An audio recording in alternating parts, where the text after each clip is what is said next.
안녕하십니까. 오늘도 좋은 날입니다. 하나님께서 저와 여러분에게 복된 날을 허락해 주신 줄 믿습니다.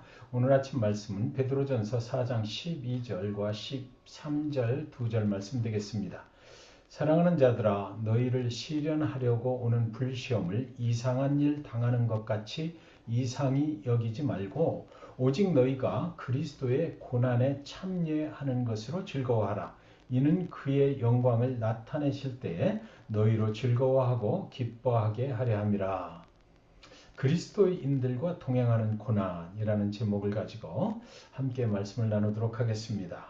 모든 그리스도인들의 인생의 여정은 천국을 향해서 가는 발걸음입니다. 그 천국을 향하여 나아갈 때 항상 동행하는 것이 두 가지가 있어요. 그런데 첫 번째 것은 하나님이십니다. 하나님께서 모든 그리스도인들의 삶이 이제 원하는 목적지인 천국에 도달할 때까지 함께 동행해 주시는 것입니다. 그리고 두 번째는 고난입니다. 우리가 싫어하는 것이지만 그러나 고난은 그리스도인들의 그 인생의 여정에 빠질 수 없는 것이고 또한 항상 함께 동행하는 것입니다. 인간은 고난을 두려워하지요. 왜냐하면 우리는 고난에 대하여 아는 것이 별로 없기 때문입니다. 고난을 기대하지도 않기 때문이고요. 여러분, 제가요 인터넷에서 어떤 음식점이 아주 맛있는 음식점이라고 소문이 났더라고요. 그래서 그 맛집을 한번 찾아간 집이 있습니다. 맛있는 맛집을 찾아갔는데 가서 보니까 사람들이 엄청나게 많은 거예요. 한참을 기다려야만 했던 그런 경험이 있습니다. 그래도 한참을 기다렸다가 맛있는 음식을 먹을 것이다 라는 그 기대감을 가지고 기다렸어요. 그렇게 한참을 기다리다가 드디어 이제 당신 차례입니다 라고 연락을 받고 안으로 들어갔는데 너무 기쁜 것입니다. 드디어 소문으로만 듣던 맛있는 음식을 먹게 되었으니 얼마나 그때 기분이 좋았는지 몰라요. 그리스도인의 고난도 마찬가지가 아닐까요? 우리가 고난이 무엇인지를 알고 그 고난을 기다리며 살고 있다면 고난이 왔을 때 너무 기뻐할 것입니다. 그런데 오늘날 그리스도인으로 살면서 우리는 고난을 전혀 기대하지 않고 살기 때문에 그 고난을 두려워할 수밖에 없는 것이지요. 만약에 그리스도인의 삶에 고난이 항상 동행한다는 사실을 우리가 이미 알고 살아간다면 그 고난이 두렵지만은 않을 것입니다. 12절에 너희를 시련하려고 오는 불시험을 이상한 일 당하는 것 같이 이상히 여기지 말고, 베드로는 그리스도인들에게 고난이 무엇인지를 지금 알려주고자 하는 것이지요. 여기서 말하는 불시험은 그리스도인들이 당하는 고난을 말하는 것입니다. 그리스도인들에게 불시험은 아주 당연한 것이다 라고 이렇게 말하고 있어요. 그러니까 나만 당하는 고난이 아니라 모든 그리스도인들은 이 불시험을 당하며 살아가게 된다는 것이에요. 모든 그리스도인들은 이 불시험을 통해서 더욱 신앙이 돈독해진 그리스도인으로 살게 된다는 것입니다. 그래서 너희를 시련하려고 오는 불시험이다 이렇게 말했지 않습니까? 고난을 기다리고 있던 사람은 고난이 오면 오히려 기뻐할 수 있습니다. 잘 견딜 수 있어요. 그 고난이 나에게 올 때에 이 고난을 통해서 내가 주님께 더욱 가까이 가는 그런 돈독한 신앙인이 될 수 있다라고 생각을 하고 있었다면 그 고난이 왔을 때 결코 우리는 두려워하지 않을 것이다라는 거죠.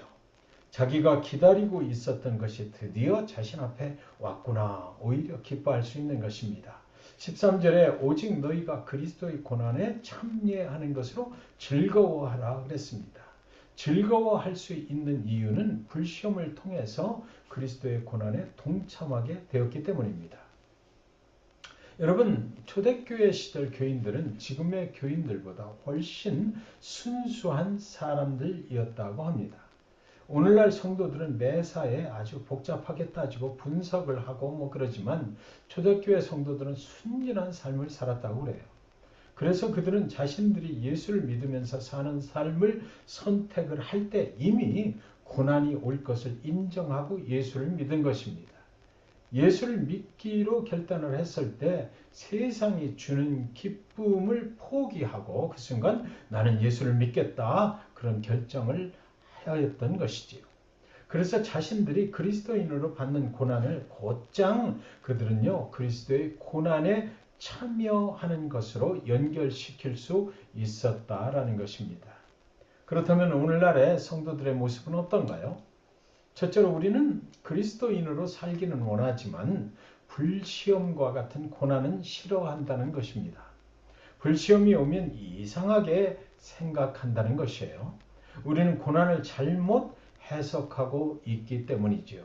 그래서 베드로는 그것을 이상한 일 당하는 것 같이 이상히 여기지 말라라고 이렇게 권면을 하고 있는 것입니다. 두 번째로 우리는 그리스도인으로 살기는 원하지만 고난이 오면 원망과 두려움에 쌓이게 되는 것이에요. 그래서 오늘날 믿음 생활을 하면서 고난이 없이 살아가는 사람들은 축복을 받았다라고 우리가 부러워하지만 그리스도를 따르기 위해서 많은 고난을 받는 사람을 축복을 받았다라고 말하지는 않는 것입니다. 그런데요, 그것도 역시 그리스도인의 고난의 문제를 잘못 해석하고 있기 때문인 것이지요. 그래서 베드로는 뭐라고 그럽니까? 13절에 즐거워하라 라고 권면을 하고 있는 것입니다.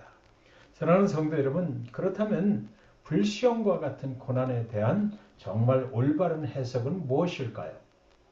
고난은 그리스도인의 인생에 필연코 찾아오는 것이기 때문에 우리는 그것을 피하는 것이 신앙의 목표가 아니라 고난을 통하여 예수님을 더욱 닮아가는 그런 그리스도인의 복된 삶을 살 수 있게 된다라는 해석입니다. 오늘 하루를 우리는 그리스도인으로 살게 되는 것이지요. 고난은 그리스도인의 길에서 예외가 아니라고 했어요. 그러므로 중요한 것은요. 고난이 있느냐 없느냐 그것이 아니라 그 고난의 길을 누구와 함께 걷고 있느냐인 것입니다. 오늘 말씀을 시작하면서 우리가 그리스도인으로 살아갈 때에 첫 번째는 하나님과 동행한다고 그렇게 말씀드렸지 않습니까?